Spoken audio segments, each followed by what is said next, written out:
This is the Epomaker Split65, probably the cheapest split keyboard you can get, priced at $120. This split keyboard is connected via a paracord cable that feels really good and lightweight. I think this is a really good piece to add to your collection. And by the way, if you're a gaming traveler, imagine taking just half a keyboard with you. Let's go over the potential of the Split65. So this is a top-mounted 65% keyboard with a tri-mode connectivity offering Bluetooth, Wi-Fi, and wired connectivities, all powered by a 3000 mAh battery pack. This features a knob for volume control, which was a good addition, and a split space bar to accommodate its split body. Magnets connect both the left and right parts to ensure a bit of hold to the keyboard to avoid shakes and rattles. This is offered in two types of switches, Wisteria and Flamingos, which sound pretty similar, with the Flamingos having more clack to them. We have here the 45-gram Wisteria switches, and since this is a full universal hot swap keyboard, switch replacement is possible with 3-pin or 5-pin switches. Onto the software, this is VIA compatible, so no need to download any other software online. VIA is complete with key binding, macro recording, and LED customization in case you've never heard of it before. Plus, it caters to a lot of keyboards, so it's probably one of the most advanced go-to keyboard softwares to date. Inside the box, you get the essentials: keyboard, manual, cable, key puller, extra switches, and you also get the paracord cable to connect both sides of the keyboard along with a PT anti-dust cover. The dust cover can only be applied when split at a certain distance though. The cable is braided black, so that was neat. The paracord cable on the other hand is really flexy, and I'm really so tempted to keep this in my cable collection. It's about 30 centimeters long, so you'd almost be able to type at shoulder width. The knob is made of aluminum and has minimal wobble to it. The case is really sturdy and made with high quality plastic. Underneath, there is very little hollowness when tapping, thanks to its fully dampened case. A standard you can always expect from Epomaker keyboards, and in this case, they put in 4 dampers inside. Now also underneath, you don't get keycaps, which is fine as it would mess with the split design. On the top side, you get the USB-C ports to connect both left and right keyboards, along with the switch and the main USB-C input at the left side of the keyboard.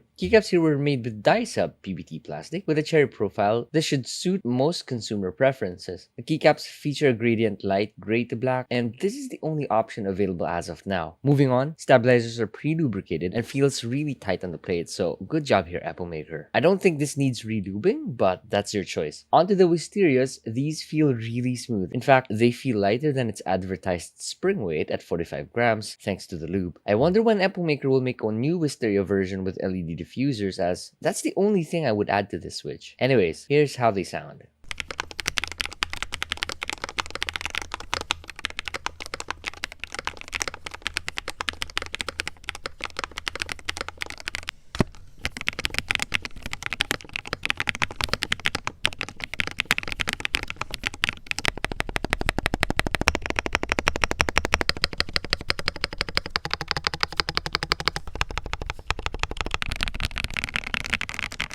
Onto aesthetics. This again is only offered in one colorway with a black case. And I think black is the safest option versus white, as it complements almost any keyboard theme. Any keycap designs I feel would suit this keyboard, so this was an okay choice of color. I'm not a fan of the gradient keycaps, especially having dark prints on dark keys, as they just do not show enough contrast for my eyes as I look at my keyboards when typing. Oh, and about typing experience, I am used to hitting the B key with my right hands, but the B key here is on the left half, so I had to get used to this layout. Now back to aesthetics. This doesn't have any LED indicators anywhere. However, toggling caps lock and win lock colors its LED red when activated. This has lots of RGB options toggleable with the function key and tab. Plus, LEDs here are relatively bright, so that's good. And before you go, note too that the top case does not have any branding on it, so this is really clean and neat all over. So there's that. Got questions? Let me know in the comment section below. Access the links that I'll put in the description on where to get your Split 65 from Epomaker. See you guys again next time.